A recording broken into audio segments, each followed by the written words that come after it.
Okay, we're ready to resume with items for discussion, beginning with the Morgantown Convention and Visitors Bureau presentation. Discussion, please.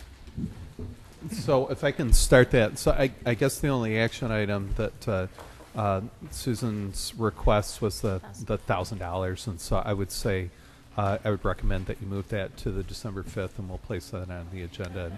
And it's, I'm not that well versed. If it's not in the budget, so we can find a spot. So, Is that by consensus, or was there a desire to discuss that? Should we move that? Yeah, I think we should do that by consensus. I don't. We're just moving it to the agenda. Right. Yeah. That was my clarification. Yeah. We're not voting. We're not on voting. We anything can't tonight. vote on it tonight. We're just We're moving deciding move it whether to we're going the to move agenda. it to the Yeah, agenda. so let's and then we move vote it up or By down. consensus.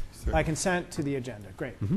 Yeah. I just also too would suggest that we cooperate with the Convention and Visitors Bureau on the idea of putting together that common ordinance too. I think we've already indicated our willingness, but Yes. I just want to make that more or less official. Yeah, absolutely. I think that's right.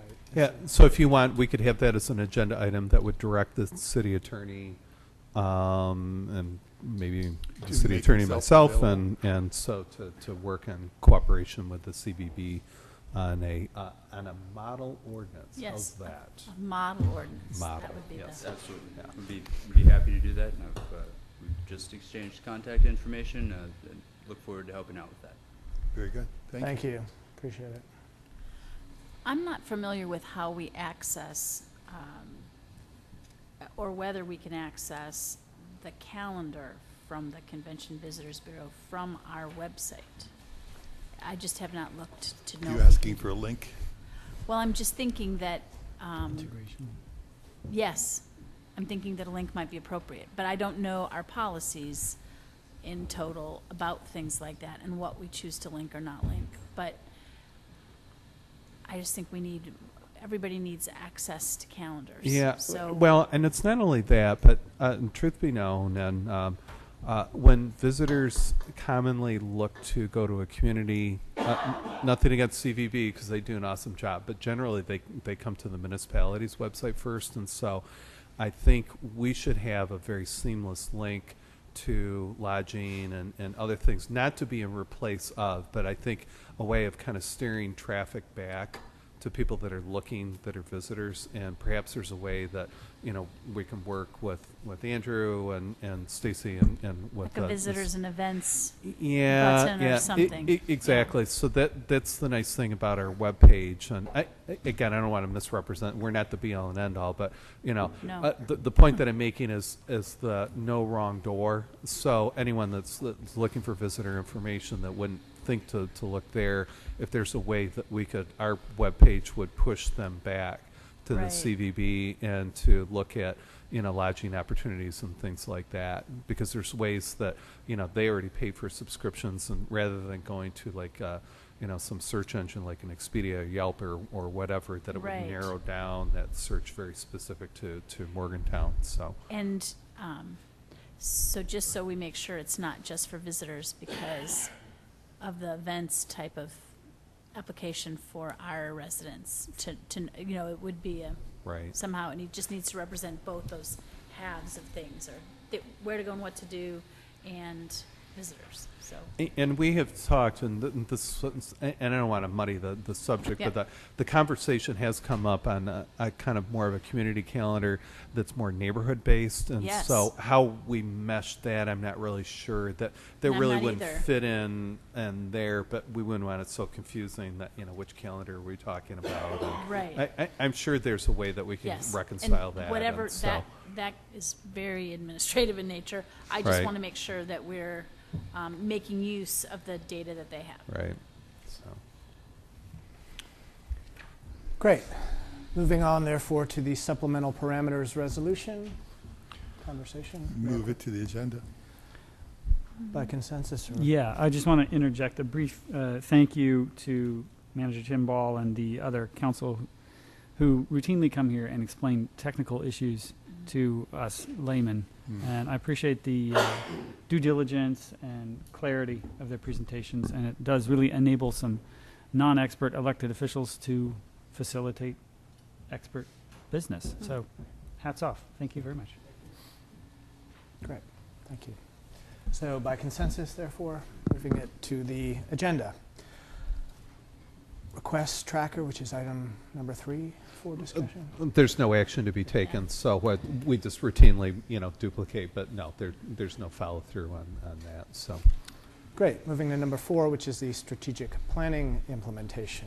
And we do want to see that yes. on the agenda. And so, as I recommended, place that on the December 5th meeting. So for council action. Conversation, or should we just go ahead and? I just wanted to commend, Yeah. We did some of the initial work, and then I think that the refinements and the format is excellent. So pass that along to whoever you can. Yeah. Councilor Wallace. Well, I will echo that, and I enjoyed the event itself. I am enjoying the results of the strategic planning session. And this may be premature, or it may be, an issue for subsequent meetings, but under the annexation category, it does list efficient and quality service and delivery. I understand that is a crucial element of any annexation efforts, but I just want to clarify and make sure that we're not leaving our annexation efforts at the level of efficient and quality service delivery, but that we're also pursuing some actual minor boundary adjustment requests and such like to achieve the annexation that this delivery will hopefully incentivize. He's So- pointing at the chart at the very beginning. right. I'm no, looking I at the chart. understand. Yeah. Yeah. And this may that's- be something for future meetings, but I just want to Well, in check the- with you as to the I think, likelihood of those in the near future. yeah, and I think maybe moving this phrase, design, adopt, and implement a blueprint for prosperity and border expansion. That blueprint, that plan needs to come up front onto that chart. Sure. So on the roadmap, let me explain this. I was really looking for a very, very short caption. Right. So, So- that's, but It's all I hear what included you're in here. saying. Yeah. It is, and this is what I thought. This, when you get into when you compile a 24-page document, it's there may be some kind of small tweaks and wording, and that one I agree. I will probably revisit that and look and see if there's a more succinct way Well, of describing. you could leave that there and then just Yeah. have an additional box that reflected something about the blueprint for border for prosperity and border Okay. expansion. You could just Yeah. keep the efficient and quality service delivery, because that's really important, and then Right. just add something short that had to do with an actual plan for expansion. Okay. Just all to right. clarify, I wasn't Right. trying to critique the semantics of it. I just wanted to check on the substantive nature. Understood.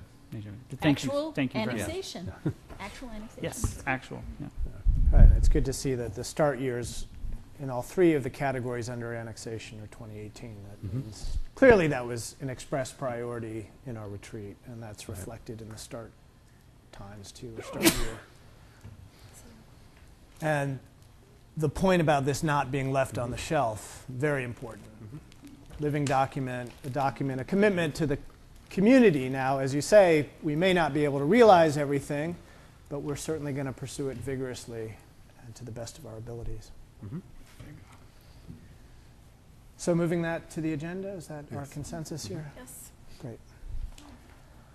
Our next item, which is something we didn't see earlier, but is in our packet, which is an ordinance amending section 1329.02 and table 1331.05.01 of the City of Morgantown Planning and Zoning Code relating to hostels. And this is on page 49 of your packets. And Director Fletcher is here to present terrific. that information. So. Good evening. The Planning and Zoning Code text amendment before you this evening addresses a different type of lodging accommodation. Our office was contacted a few months ago by an entrepreneur that was interested in establishing a lodging establishment that really did not fit into what our definitions are and where locationally you're allowed to have lodging type facilities or establishments. Hostels are somewhat different. They're very prominent in Europe, particularly in larger communities, larger metropolitan communities in the country. They're not new, but they could potentially be new to Morgantown. The area in which this person wanted to establish this particular type of business, we really couldn't find an existing land use that really met what that person wanted to do in terms of providing lodging accommodations on a short-term basis, providing for a caretaker's residence similar to a bed and breakfast, but our bed and breakfasts are owner-occupied housing units. This may or may not be owner-occupied. Providing rooms that would be rented without their own individual kitchen facilities, but a common kitchen and common living room areas where the kitchens are fully stocked with food and utensils and everything needed so that guests could prepare, their own food that would be provided by the establishment. So in response to this request and not really being able to find, that round hole with the square peg, we developed some planning and zoning code text amendment. We presented it to the Planning Commission. The Planning Commission, I think, did an excellent job in thoroughly reviewing it, raising some concerns, raising some ideas. The Planning Commission tabled it, requested staff to go back and look at some other potential variations of that might address some of or all of the concerns and some of or all of the suggestions. We did that. We came up with 3 different scenarios. One was extremely light, very easy. One was extremely robust. And the third one was kind of in the middle. Presented that back to the Planning Commission. I think for the most part the Planning Commission understood that this particular issue, like lots of issues in the Planning and Zoning Code, is kind of like a mercury bubble. As soon as you press your finger on it, something else or another issue pops out that you really need to consider and try to prepare for or address. So the Planning Commission forwarded a recommendation of a slightly amended version of what was presented to the Planning Commission. The Planning Commission approved it. I believe the vote was 6-2. And I have here to answer any questions that you may have.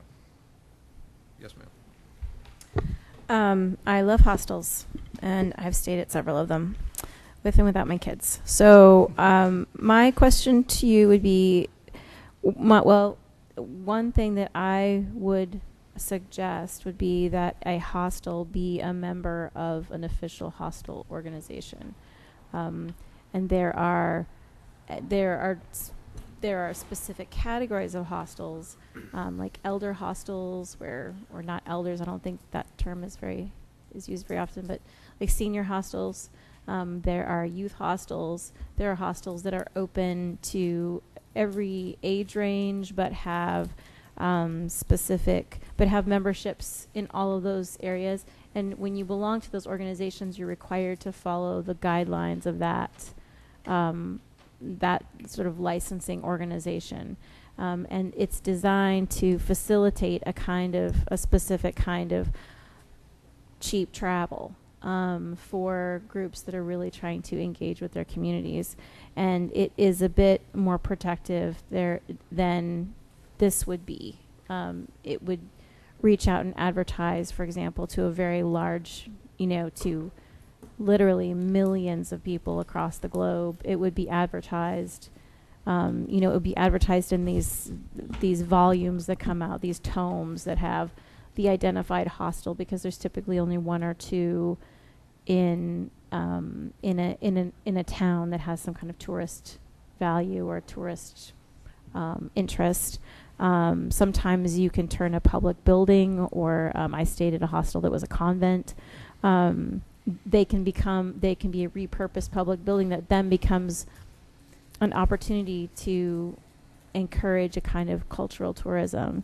And I would see requiring, I don't even know if it's feasible to require membership in that kind of an organization, but it would significantly reduce the value of any hostel kind of property in town if it was not a member of that organization, and kind of defeat its purpose.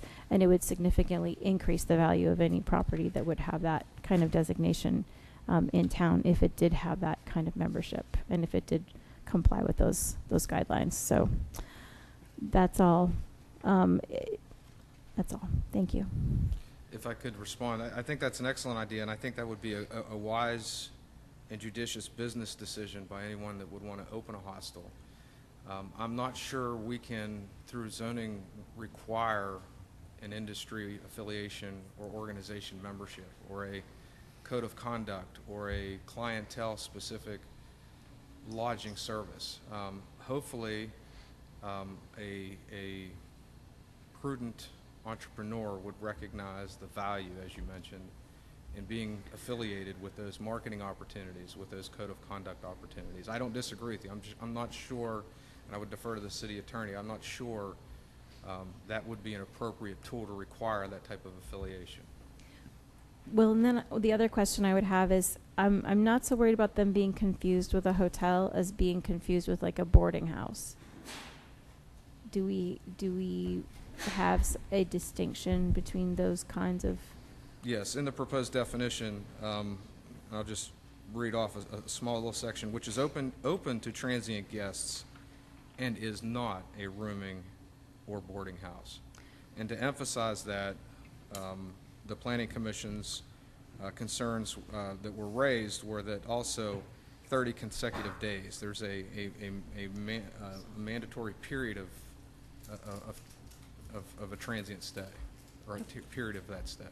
And that's the primary distinction, right? That 30 Yes. consecutive, because so a boarding house, you could have more. The hostel would definitely require Yes. less. Okay, all right, thank you. I mean, a lot of time rooming and boarding, or boarding and lodging, you know, back in the day, it's changed obviously, but those types of establishments in a university community like ours are more for a semester or for a year, a school year, or even 12 months. So that's why the distinction is provided in the proposed definition. So of the two opposition votes, in your opinion, what were their strongest arguments, and then what is your counter argument to those arguments? I don't recall one of the planning commissioners voicing his opposition to it. Not to put you on the spot, but Councilor Delaney was the other opposing vote, so you'd have to ask him. Okay, well, he can.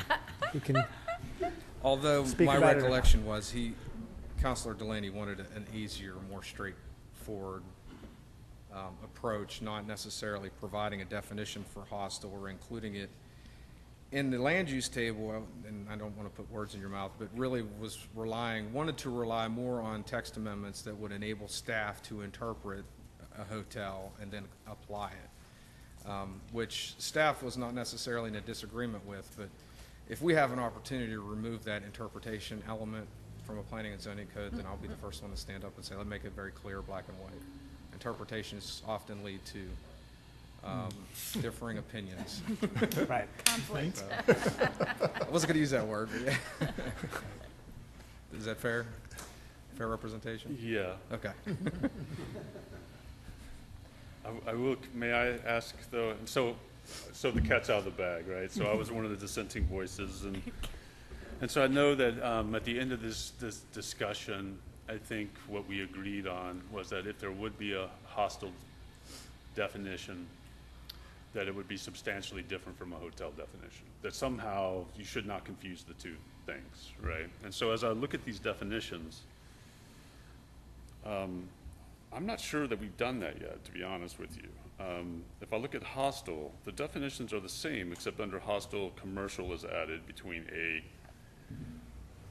an establishment. So does that, because commercial is included in hostel and it's not included in a hotel, does that mean that a hotel doesn't have to be a commercial building?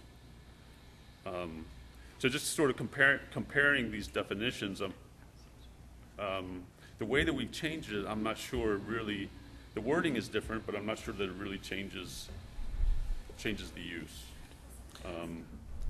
With or without meals, but without separate cooking facilities is under the definition of a hostel, but that could also, a hotel could also meet that requirement, and yet it's not addressed in the hotel. Why is that not called out in the hotel? The real difference, I think, in these definitions is the distinction that they're both for transients, but in the hostel, it is very clear that transients means 30 consecutive days. right? The word transient shows up in both definitions. Yes, I would say the different, and I don't disagree with you that there are very similar parallels. The fact that the hostel includes but without separate cooking facilities is different from a hotel. Hotel, we don't even address whether you can or can't have separate cooking facilities. Going back to the conversation, the more robust alternative that was presented to the Planning Commission attempted to address the fact that we don't have extended stay hotels. And I'm sure most of us have stayed at an extended stay where it actually has a kitchenette, refrigerator, even an oven. I mean, you can cook in an extended hotel. The more robust proposal really had hotel, called out extended stay hotel, and it went even further, and that information's in the packet, on also including a couple of additional lodging offerings. An apartment hotel. You know, some hotels actually have apartments. We have at least one, if not two, of those here in town that we really don't address. And the issue of the time period. We don't address that in a hotel. That way we don't disqualify, if you will, by focusing on 30 days and eliminating or making existing hotels that offer stays for longer than 30 days from becoming non-conforming, or not allowing the next extended stay from being developed. As we had mentioned in the Planning Commission meeting, we did reach out to several hotels in Morgantown in the area, and most, if not all of them, do offer stays longer than 30 days. So there was an interest in the Planning Commission to make sure that there was a separation between rooming and lodging. There was an interest in the Planning Commission to provide a period of time that could not be exceeded. And this middle ground, if you will, really leaves hotel as it is, with the exception of expanding it to occupy a building or a portion of a building. So there are very similar parallels. The only two differences really is that there is not separate cooking facilities, because hostels are more akin to, you have a room that you sleep in that you could probably lock up, and everyone that's staying at the hostel has that common kitchen area. Where a hotel, we don't even dive into that. And then again, a hotel, we don't even dive into that period of time. So with the exception of the cooking facilities and the 30 consecutive days, and the interest not to do the more robust adjustment, this is really the only differences between those two. Does that answer the question? I don't disagree with you. Yeah, I mean, I like the more robust, but I wasn't really getting a lot of interest in the more robust. No, I know, and I was the minority voice, but my whole position was that if we read the definition of hotel, there's nothing to exclude a hostel, and so why muddy the waters? Like you said, you push on one end and it pops out the other end. Why introduce a new definition when it can be covered under another definition? So that's sort of where I was coming from fundamentally. And my only response to that is, if we dropped in those two distinguishing elements, we put that provision without separate cooking facilities in a hotel, I think that hinders the extended stay hotel design and programming, right? And if we include that 30 consecutive days into the hotel, then I think that hinders the extended stays business plan. So I think, and again, I don't disagree, but it's just a matter of trying to find where we don't really adjust the hotels much and just kind of leave them the way they operate now, again, with the exception of some slight broadening of that, and then really kind of paint this hostel into somewhat of a corner as it relates to cooking facilities and extended stay. That's the best I can. Okay. Councilor Fetty. So just to clarify, based on the way this is being, just from my very brief survey of this, there's no specific benefit to being called a hostel. You'd still be paying essentially hotel tax. You'd still be paying, and you'd be zoned into the same categories as well. Is that? I can answer the second one. What's being proposed is this particular hostel lodging, this particular lodging offering, we're proposing be permitted in the same exact districts by right as the hotel. Okay, so the first part, as far as tax, I'm not a tax person. I don't pay attention to tax revenues. or what the obligations are. I would assume that there's some sort of hotel motel obligation, but I don't know that. And, well, I guess the only reason I'm asking is if a hostel is basically going to be zoned in the same way, and it's going to be taxed in the same way, and it's going to be functioning in the same way, I'm not sure that it needs to be, you could even just say under hotel, extended stay, you could also say, this would also include a hostel where someone would stay up to 30 days. If you wanted to make the shortest possible amendment to the proposed code. I just don't, I guess my perception of a hostel involves there being some leeway in terms of zoning requirements. They're often in normal residential neighborhoods. They never have parking. They just don't, they're not required to comply with a lot of what you would expect in a hotel, because of the nature of the almost non-profit way in which they're run. That's my only concern. I guess the only response I have, I'm not sure that expanding the areas or the zoning districts where hostels would be permitted would be received well. For instance, the R1, R1A areas. You said residential areas. That's Right. Okay. They're normally typically in residential areas. So, and I can absolutely. And I'm not sure that would be welcomed here. I can absolutely imagine there being a lot of conflict about that. I can imagine folks who've had that experience welcoming it, and I can imagine people, once they got used to seeing all of these earnest, well-scrubbed, happy travelers, really enjoying it. But I would imagine that there would be a lot of frustration in those specific neighborhoods initially. So I agree with you there. It's just if we're going to assume that it's going to be completely objected to,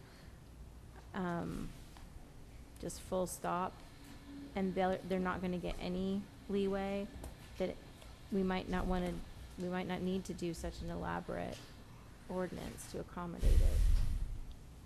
But I'm fine with it either way. I think we should move it to the next meeting. And I would certainly vote for that, but those are my concerns. Councilor Wendell? So I've also stayed in hostels, but it was in Europe 48 years ago, and 46.5 years ago. And it's different when you're in a big city where you're traveling by train or bus and you have a backpack and you're staying in a hostel. People in the United States don't do that, and they do that. Is that what you're saying? Well, some I don't know tourists if do you- that. I Some mean, I don't think you- European tourists do that in the States. But anyway. It just seems hard to imagine how this would work out. And I kind of agree with Councilor Delaney that if it's sort of not different enough from a hotel to make a whole thing about it. That if it's going to be in neighborhoods where there's hotels, have it in a hotel. Or if there's no change in parking regulations and taxes and stuff, then just let it go. If somebody wants to set something up like that, then they can do it. But it seems like it would fit under the current zoning in some way. Do you think? Councilor I Fetty? would like to think that, but again, the two provisions, the cooking facilities and the 30 consecutive days, if you simply drop those two elements into the definition of hotel, I think we have functionally hindered an extended stay hotel's ability to do business. But if we don't, is that the way a hotel is defined now, or motel? We don't define an extended stay hotel. That was included in the more robust proposal that was presented to the Planning Commission.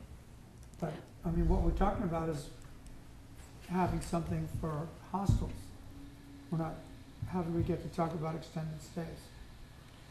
Again, if you drop those two provisions into the definition of hotel, took hostel definition off the table, took it out of the permitted land use, you would have to make this type of business plan work, by dropping without separate cooking facilities into the definition of a hotel, then existing hotels that had kitchenettes or had kitchens in their rooms, or a new development that wanted to construct essentially an extended stay hotel that would have that kitchenette facility, Yeah, they would not be permitted to. but why are you adding that? Why can't, if a hostel is just a hotel that has a common kitchen, why do we have to put that in at all?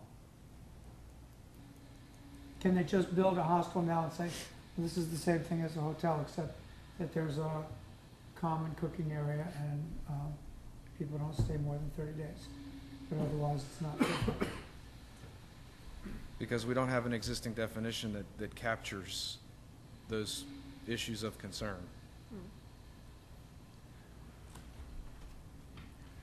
Why are those issues of concern? I mean, why? Well, the transient period was an issue of concern. To the planning commission? Yes. May I just say Yes. something about that? So I think the way that we sort of ended up framing it this way is that, well, first of all, there's no definition of transient in the zoning ordinance. So hotels, motels, they're transient, but we have not defined what that means, whether that's 30 days or not 30 days. Just for bed and breakfasts. Right. A hostel can begin to look like a lodging or rooming house, which is not transient housing, at least in a college town typically, right? Am I Right. correct? They're more dwellings, yes. Right. And so at the point that we begin to look at a hostel and begin to identify hostel as a thing and try to define that, what we're trying to do is distinguish a hostel from student housing. We don't want a hostel to end up being permanent student housing. Yes, sir. And so that's where then, by defining transients and limiting that to 30 days in the hostel, that's the way to get around, or that's the way to prevent a lodging house from, a hostel from becoming a lodging house, basically. Yes, sir. And so that's And kind of also- the origins of, and also without hindering the extended stay business model. right. Okay. So what do you need us to do? I'm sorry? What do you need us to do? Two things. Either move it to the agenda or send it back to the planning commission with some direction on what you all would like to see further studied. Are we moving to the agenda one of the three proposals? or No, are there's we- only one proposal before you There's now. only one proposal. Okay. You know, The only thing I would add, and I would fully support city council sending this back to the planning commission for continued study and discussion. I mean, that's a good step. But also try to keep in mind that all we're trying to do is make sure our zoning regulations create an opportunity for commercial enterprise, lodging enterprise to move forward without hindering, the existing lodging offerings Right. in the city. yeah. Counselor Celine, I believe you had your hand up first. So, do we have, for instance, so I've stayed in lots of different types of housing just because I have, I guess. So, I've been in bed and breakfasts that had one or two rooms that they did give over to a student, not here, that they did give over to a student for a semester who, didn't make it in the dorm or something, and that was sort of their constant flow of income. And then they would have guest rooms that did move, every couple days, that did fit the not more than 30 consecutive days. And then sometimes, as you say, some people live in a hotel in an extended stay environment, and some of our hotels then up top have condos. So how does it all, hotel apartment, I don't know that everything is all one way, like not a rooming or a boarding house must use a pass. See, these are great definitions. I just didn't know if they hurt a business model that had some mixing of the uses. We're trying to encourage them not to. I'm not sure the ordinance in front of you hurts any existing businesses or the potential development of businesses. The existing hotel, the waterfront, the Marriott Right. now, has condominiums above it. With the pass key, I saw that in yeah. the definition. We don't really recognize that condition other than it's a hotel that also has mixed-use dwellings in it. Yeah, Okay, so that's sort of how we right, address that existing condition. right. Or if the Hotel Morgan or the Chestnut Hotel wanted to do a similar type of thing, that's, I think, how we would address that. I think we're in a better position to address that by saying, modifying the hotel definition now by saying it's a building or a portion of a building. That way you can have sections of the existing Okay. building being a little bit different. Okay, and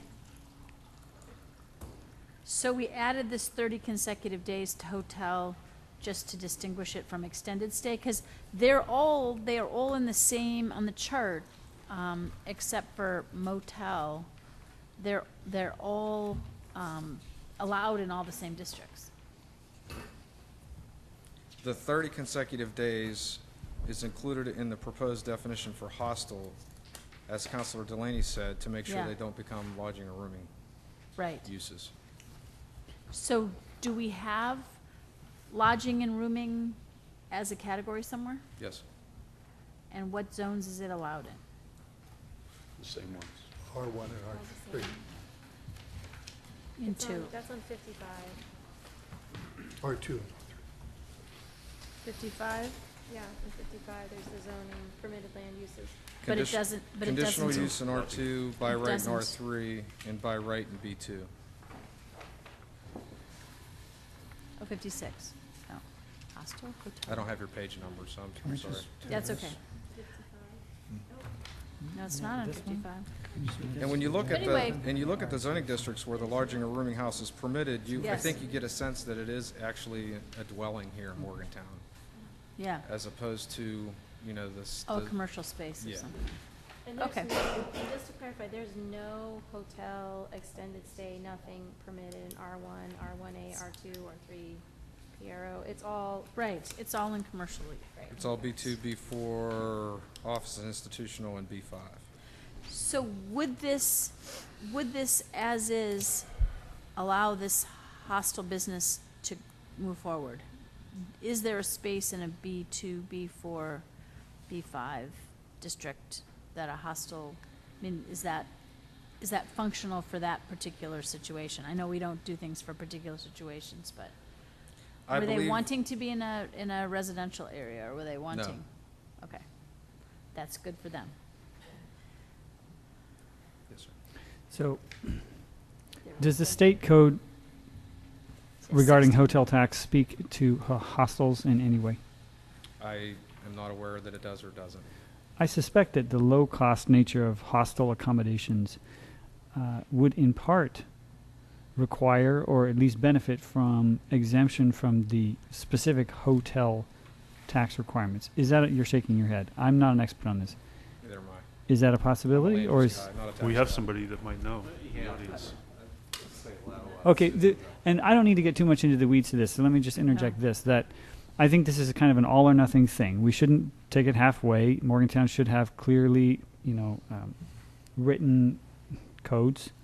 And we need, if we have some ambiguity, we shouldn't rely on interpretation by city staff. If it's avoidable, we should make it as clear as possible. So if it's a matter of pushing it back to the commission to really come up with something absolutely rock solid, then I would be in favor of that.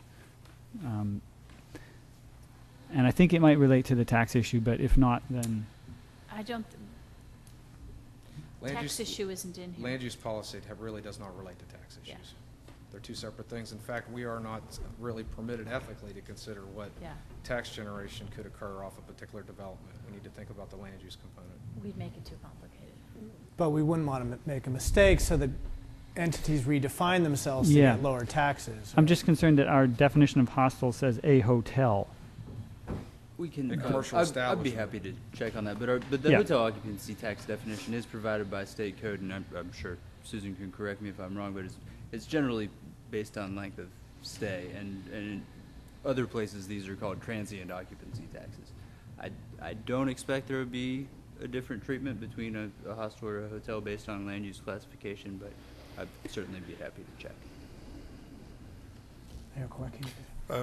First of all, I'm in total agreement with Councilor Wallace that the more specific we could be, the less we take the arbitrary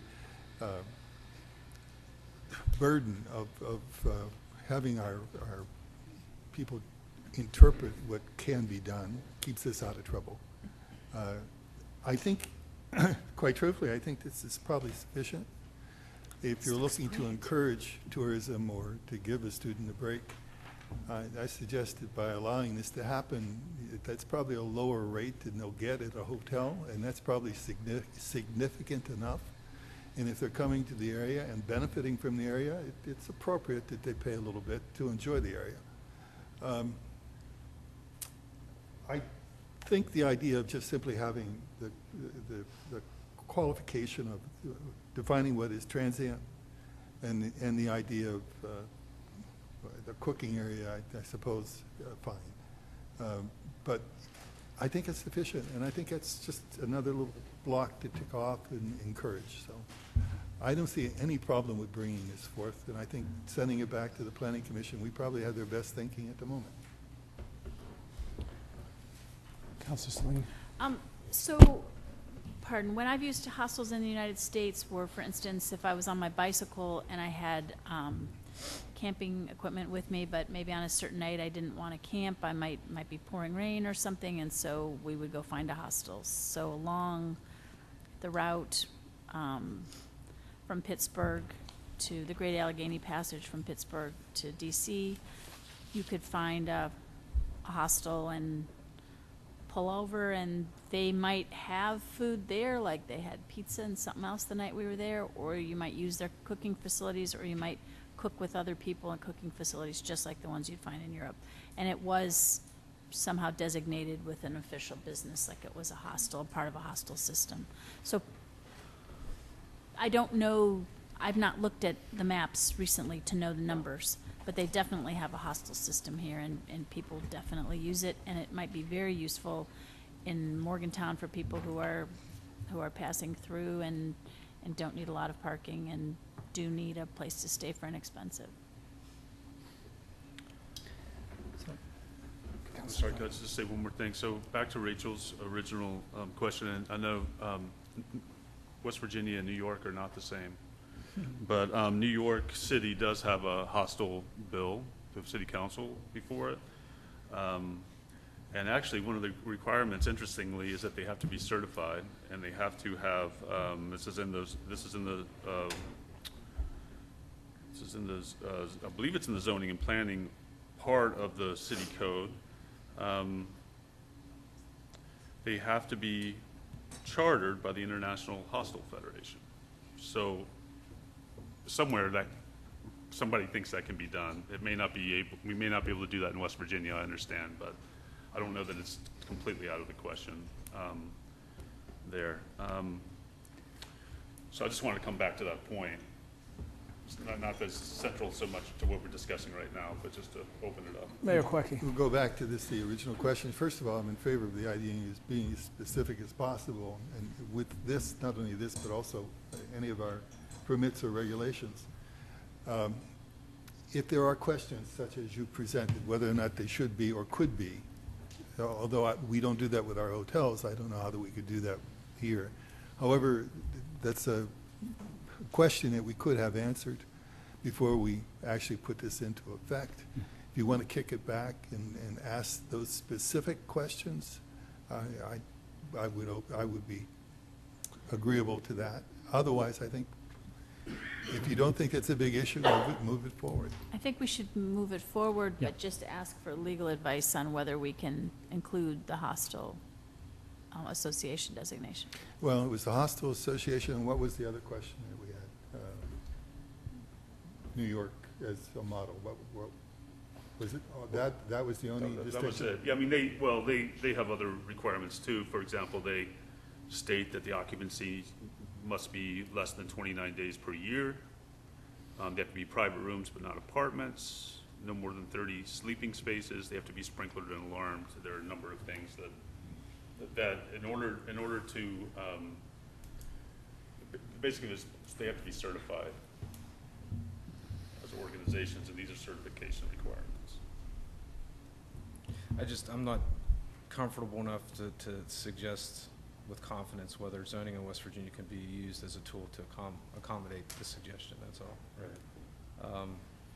Whether or not that could be an amendment to this ordinance in the future, or whether that should go back to the Planning Commission for further study.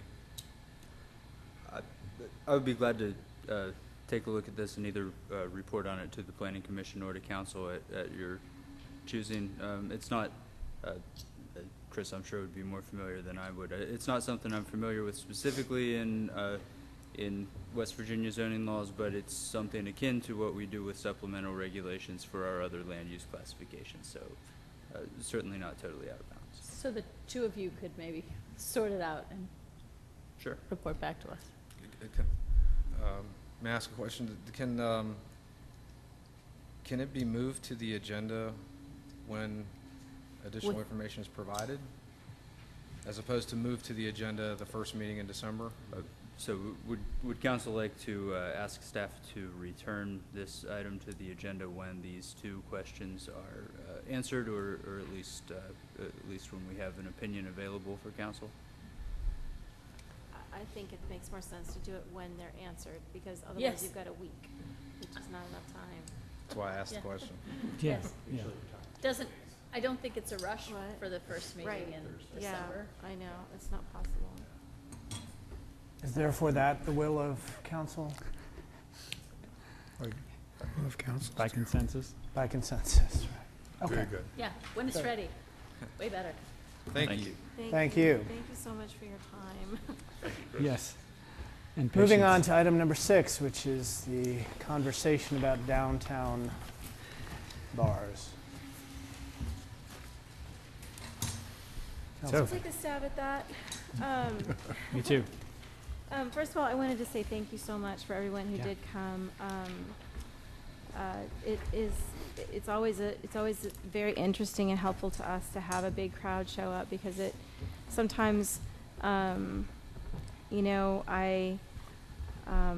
just as an individual, I don't have my ear to the ground about everything, and specifically about this issue, I would not have my ear to the ground. But I wanted to comment about an earlier comment that was mentioned about sort of the snowballing effect of the potential of potentially considering this as a mechanism for trying to deal with some of the concerns that I have. First of all, I wanted to put everyone at ease a bit. I have not heard anybody anywhere say anything about potentially moving the time back to midnight, as was suggested earlier. I haven't heard anything of that drastic. So, I mean, unless other folks have heard other things, that's not something that I was considering as a possibility when I was considering this issue and thinking about it. The second thing is that, just so, unfortunately, in my work and in the way in which I operate in the world, I sort of see the snowball effect of excessive alcohol use and excessive drug abuse, just because I work in the child abuse and neglect system, and I work with and have raised kids who are impacted by alcohol abuse, and I have family members who have those kinds of abuse issues. So, unfortunately, I'm coming at this issue from a perspective that is a little bit maybe darker than probably the majority of people, even in this room. So when I try to figure out how we balance those interests, I really have to sit down and think hard, because for me, I see a lot of the negative impacts of certain behaviors constantly, every day, all day. And so it's a little bit difficult for me to take but I promise you that I will try. But I would like us to really invest some concentrated effort in looking at this problem because I do think it is important. And I would like us to consider referring it to the newly created Health and Wellness Commission for consideration, because I think this is something that needs to be considered from a public safety perspective. It needs to be considered from the perspective of all of the different players that are involved. And certainly it should be considered from your perspective as well. And what I would ask that we do is refer it to that body to convene some kind of study group on the issue to look at the data. The only study that I've seen indicating that moving the time back is a problem is the one that was sent to me by, I think, it's actually one that I saw in a thread on a Facebook discussion about this issue.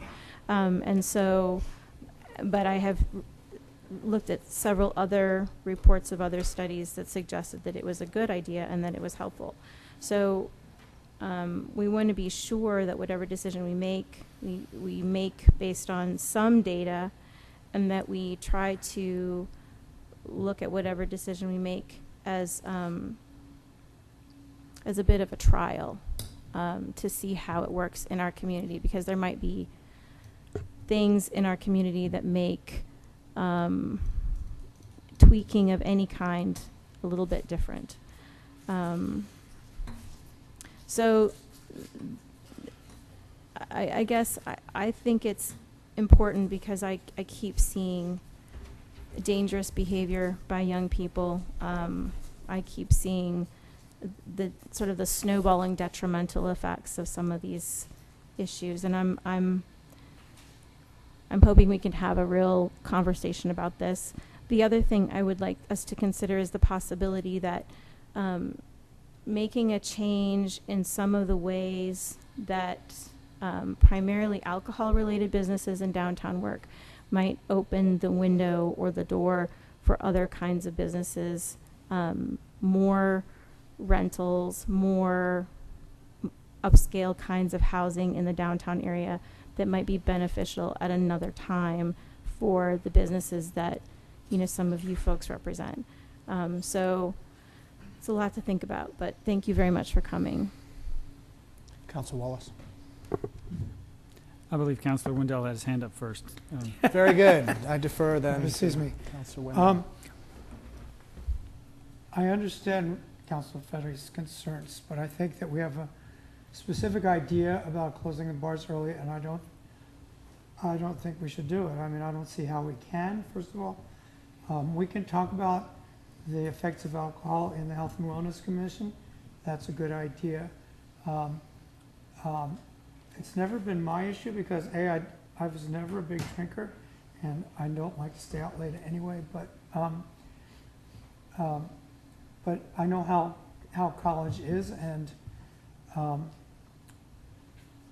I just don't see that we can go with what an ordinance that would close the bars early. I don't think that's our limited issue right now, and I don't think we can do it or should do it.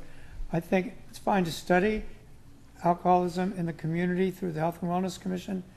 I don't think, as far as upscale housing on High Street, I don't think that's something we should be looking at right now anyway, as far as what's there now. I just think that we have a very specific thing here about closing the bars early, and that we, A, probably cannot, and B, should not do that. Great, thanks. Not putting down anything that you said about alcohol abuse. I realize it's a very big problem, but that's not really the issue that we have right now.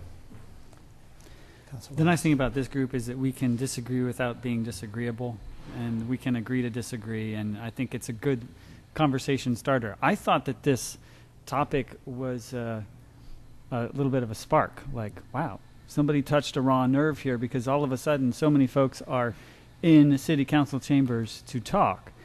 And the rumor mill apparently was working overtime, because I heard from some people that they had heard there was going to be a vote on closing city bars at midnight. And the vote was going to happen tonight at City Council, so you need to come down and oppose the vote. And first of all, we don't function that way. We do have due diligence and due process for anything that happens here in City Hall. But we certainly would not attempt such a large change without thoroughly studying it, advising everybody, having public feedback, etc. So I just want to throw that out there as a reassurance to any people who are concerned about the morality police on City Council. First of all, I don't think any of us are morality police. I'll speak for myself. I happen to not drink, but I think marijuana should be legal. I don't use marijuana either. I'm just throwing this out there to say that the bases for our decisions are rooted in what's good for the community.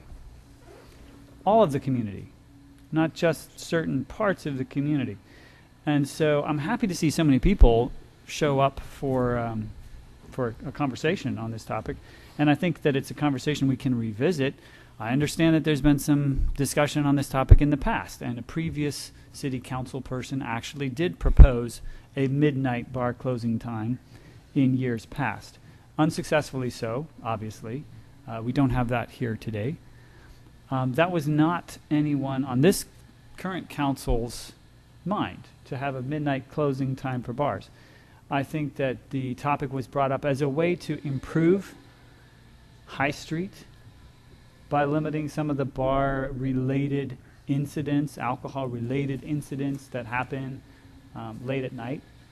I think it's also a query and not a decision-making stage. So we are definitely looking for any relevant information, and we'll consider not only opinions and personal anecdotes and business perspectives, but also public health perspectives, and realize at the same time that there is more than one way to solve a problem. So first of all, we want to identify, is there a problem? What is that problem? And what are some of the most expeditious and least harmful ways of solving that problem? So I think it's grossly oversimplified to simply say, well, let's close the bars down at midnight and clear out High Street. I would never vote in support of that measure that blindly. But what I do want to echo is the importance of studying how to improve our town, and particularly High Street, so that it works for everybody. And it may go the opposite direction. You may find that what we'd like to end up doing is create a more open and accessible scene on High Street, maybe from Thursday night to Saturday night, closing down some traffic and then only allowing cabs and Ubers, having police on foot perhaps, clearing out parking for food trucks or vendors or things like that to create a more welcoming atmosphere on High Street, even late at night, provided that we get it cleaned up for business as usual the next morning. I mean, there's all kinds of solutions here, and I think I got to give credit to Patrick and my wife for some of these ideas, but this is just off the cuff. There are so many ways to solve a potential problem on High Street that I say let's work together. If you have some ideas, things that we know work in other college towns, let's look at that. Maybe High Street can be the next Bourbon Street, West Virginia style. I'm just throwing that out there. Again, not from a personal, perspective, but just what's good for the city. Let's have this conversation and see where it goes. Thank you. Thank you. Just quickly, I echo, thank you, that was well said. What we are looking for is the best it could be for this community. Some of the things that, Rachel, you had alluded to, the idea of looking at what the downtown should be, whether it's a more inviting place for housing, whether it becomes a more festive area, whether it's restricted or what. These are all things that we hope sincerely to look at and do what is best for the community. Right now, we don't have enough data. What we've done with some of these comments, our deputy mayor has sort of lit a spark and started a conversation. And from my point of view, the conversation's a good one. It is just that, a conversation. And we need to cooperate with all the people involved to see what might be best and most effective and work out best for the community. That's sincerely what our hope is, and I hope you agree. Thank you. Councilor Fetty. Well, and I would just hope that folks would, you know, some folks have mentioned at other meetings that sometimes city council can seem unapproachable. It's really difficult. We have that podium. Some folks are not used to participating, you know, in meetings like this. But what will happen here probably is that it will go to more meetings, and that is not necessarily, you know, super interesting, but it's a great process to participate in. So I would hope that however or wherever this conversation gets moved to, because it seems like there's no chance that, I've got no hint of any kind of vote happening in the near future about this issue, that it's going to go to a group that's going to talk it to death. But I would encourage you to be a part of that conversation, because that's where you'll get heard and where you'll get a chance to present information that you have about what best practices are, both from your industry's perspective and also from, you know, the perspective I think that we all have, everybody in this room, of making our lives as reasonable and safe and healthy as possible. So please don't be, if you've never participated in a commission or a board before, you've never gone to a public meeting before, hopefully this will be the beginning of a lot of fun and happy opportunities for you to go to public meetings. And I would urge you to come, because that's how you get heard. We're still in the talking part of this, so please, you know, find your, you know, nominate someone from your group or nominate yourself, because we're a pretty open-minded group of people, and we love hearing from the public, and we do want to hear what you have to say. So thank you. Councilor Sling. So I don't know, I have some things to say, but I didn't know whether, I don't know how you work from the chair about what you were thinking about when you were you thinking that we would be up or downing this, or were you thinking that it would go somewhere, or how were you thinking that we would approach this as somebody who just happened to have the letter and mention it, and then all of a sudden here we are? Well, as I suggested in our 5:30 meeting, Yes. I think it's worthwhile to have a community-wide conversation about issues that are important to our community, and one of those obviously is safety, the safety of our community. And I've heard both before I was elected to this seat and afterwards from members of the community with deep concerns about the safety and well-being of predominantly college students and predominantly women college students. And that's a valid issue to raise publicly and get input on, I think. And that my intention, therefore, in bringing the issue up, again, I had no preconceived notion about this. I'm in education, and I very much value pursuing knowledge to get as much information as possible about it. And it seemed to me ultimately that the Health and Wellness Commission would be a great place for this to gather, where ideas could be gathered and information could be discussed and viewpoints could be shared. It's really ultimately a cost-benefit analysis. And maybe the conclusion is that it would be safer for our community to keep bars open until dawn when daylight is available, right? So open to all kinds of possibilities here. But looking at a broad vision of the safety of our community. And this, again, was prompted by a letter from a constituent, but also conversations I've had with others. But the constituent said, listen, it's worked in Charleston. There are fewer crimes as a result of moving up the hour of bar closing time. So that alone struck me as something to investigate, to look at, to see if it applies here, if it doesn't, what does the community think about the cost versus the benefit? So I have a lot of thoughts on this, in part because we had a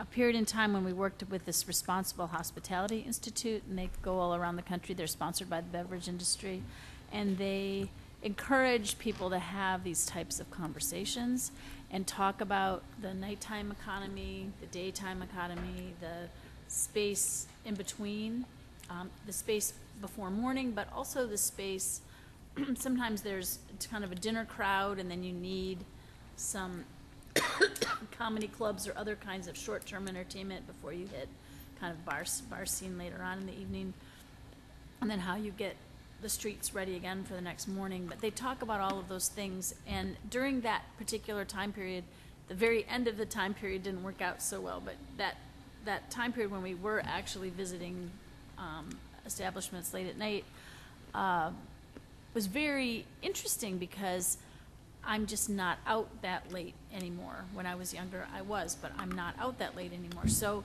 then I didn't know how sophisticated the equipment was for checking for fake IDs. I didn't know that some places had a coat check. I didn't know that some places had two different, and I know it's probably all changed by now.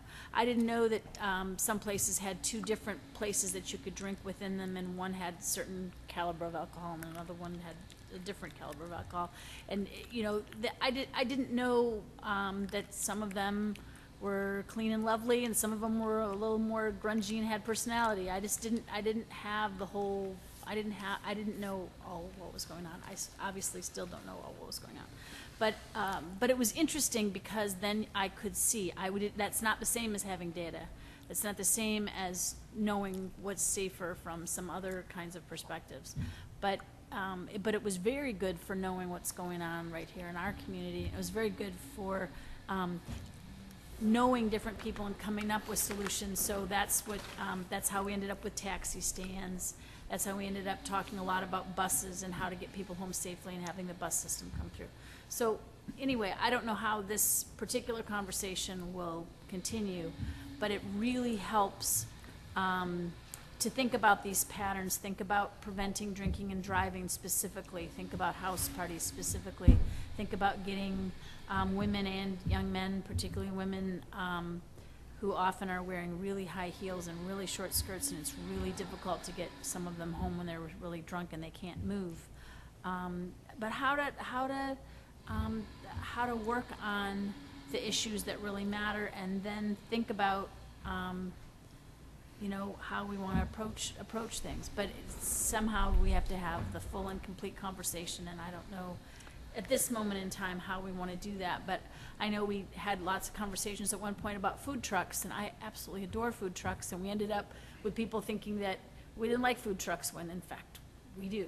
So I just think we need to figure out how we want to approach it so that we can tour and work together and think about the issues that matter, so that we can come up with the solutions. Well, to again, and Councilor Yeah. Fetty has that idea, and actually Councilor Wallace Yes. proposed it before both of us, is that Yes. this would be ideal for the Health and Wellness Commission to take a look at, I think. And wellness, not only physical wellness, but economic wellness could be a factor in that, obviously. We heard from people tonight talking about the economy and how it would be affected by this. So the commission could take a deep dive, to use a phrase the city manager likes to use, into the issue.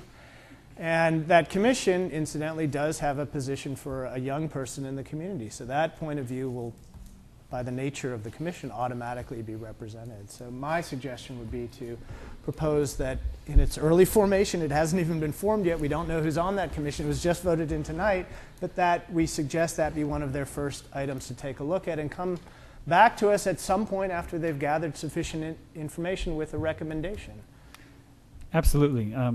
You're right. They haven't even been hired yet.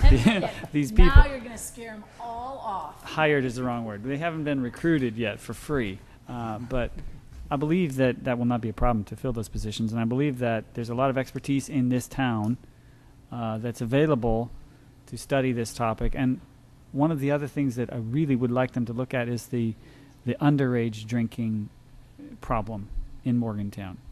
I think that we can all admit there is a problem with underage drinking in Morgantown. I don't think anybody's trying to blame anybody, But from a city safety perspective, I think we need to have the conversation about what can we do about it and how can we work with all the parties involved to make sure that we address underage drinking. That's just, bar closing, underage drinking, alcohol-related incidents, traffic incidents. I mean, it's a large topic, and I'd like to have the Health and Wellness Commission take a deep dive. Absolutely. Councilor Delaney has a chance. So I rode around with Councilor Fetty and Councilor Celine with the police chief until almost 4 in the morning, I think. And I'd been this fall, yes. And I've been downtown when I can get away from the kids. My wife and I, we like to go down, and we might make it till 2. But I've never been downtown until 3:30 or 4. And my takeaway, I had two takeaways. One is it gets crazy down there, and 2 is like I always wondered how these businesses made it. Like lots of matzah. Man, that place, the line was like out the door, down the street. And so I do think it's important that whatever we do, that whatever we do, and if it is assigned to the Health and Wellness Commission, that we really actively try to bring the business community, the downtown business community, into that conversation and discussion while it's from the very beginning, sort of bring them in and get that input. So what do we do with this item? Do we want to just I think we can table simply refer it to the Health and Wellness Commission. Can Put we it not? on our strategic planning There we go. initiative. Right. There we go. So sometime One in more item. February, March, maybe give them some time to look into Yeah. it.